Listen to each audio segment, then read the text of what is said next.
Politico has an article, Joyce Vance, called "The Congressman and His Wingman," and I want to read a little bit of that. It says the Gates-Greenberg relationship wasn't one of equals, according to mutual friends who say the tax collector looked up to the congressman.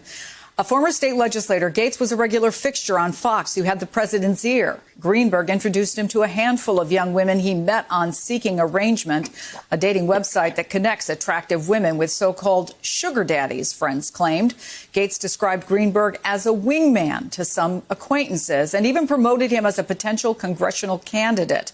Now, some suspect Greenberg might be cooperating with prosecutors to build a case against Gates. And I know that you've looked at this and you think that this relationship could be important, this big fish versus little fish. Why? Well, it could be. Juries don't love it when prosecutors put on someone who's perceived as a bigger fish in the criminal conduct to testify against a littler fish. Juries really hate it when the big fish gets a good deal and the little fish, is clearly on trial. And so there's been this question of the relationship between Gates and Greenberg. This new reporting in Politico seems to clarify that Greenberg was always looking up to Gates, bringing stuff to Gates, and Gates was more of an actor here. That plus Gates's status as a congressman, someone with the ear of the former president, may be enough to make it possible for prosecutors to put on Greenberg at trial as a testimonial witness cooperating against Gates if they need him to establish, say, charges involving the minor or other sex trafficking charges.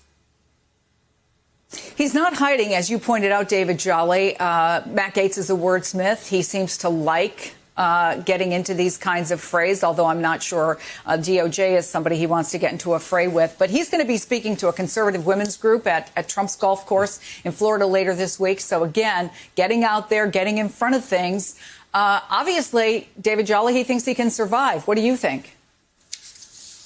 Yeah, I think the operative word, again, is arrogance. Look, the fact that he's speaking to a conservative group today says as much about the conservative movement today as it does about Matt Gaetz. I've said for a week now, the best thing Matt Gaetz can do is shut up, hire a lawyer, and resign. And that means don't attend these conservative gatherings. Don't try to recover yourself in conservative circles, because the charges against him, Chris, and we always have to lean into the fact that if the charges are true, and if the charges are true about Joel Greenberg, there is an underage child victim in this case. The crime is causing a minor to engage in a commercial sex act. This is not something that Matt Gaetz should be flaunting, that he should be cavalier about. This is serious. This is grave.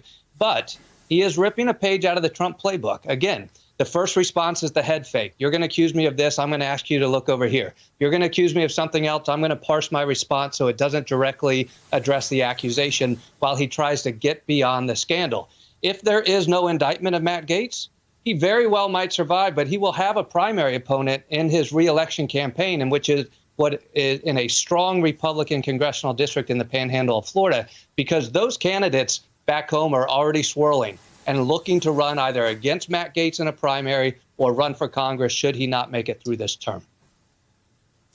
You know, there's a couple of things here, Michael Schmidt. One is that we haven't heard a full-throated support of Matt Gaetz from Donald Trump. On the other hand, it was Donald Trump who sowed the seeds of distrust in the media that maybe allows him to say, you know what, even if this stuff is out there, my supporters, certainly at home, the larger group of conservative reporters aren't going to believe it anyway.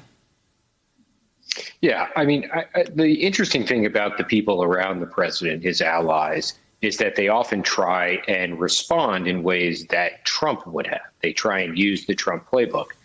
One of the reasons that Donald Trump was so successful when he was in office, when he ran into trouble, is that he was president. He had he had the largest megaphone in the country. He could appoint who the attorney general was. The attorney general reported to him, and that gave him an enormous amount of power. He could shield information and documents that went to investigators, that went to Congress and such. And, you know, largely because of that, Donald Trump was sort of, able to go into a lot of scandals and come out of them, with significant political consequences, but not real legal consequences. the thing is that those around the president try and act like the president because they see how successful he has been. And I don't think there's a great track record of that working for the people around the president. We don't have to go through the list of Trump allies and associates who have been indicted and gone to prison since the beginning of the campaign. Whether it was the folks on the campaign that got into trouble, the folks in the White House, whether it was someone like Michael Cohen.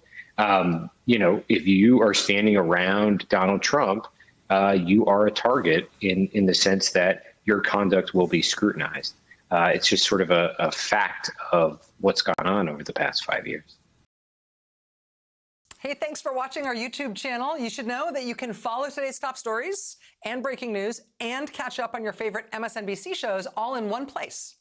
Download the NBC News app today.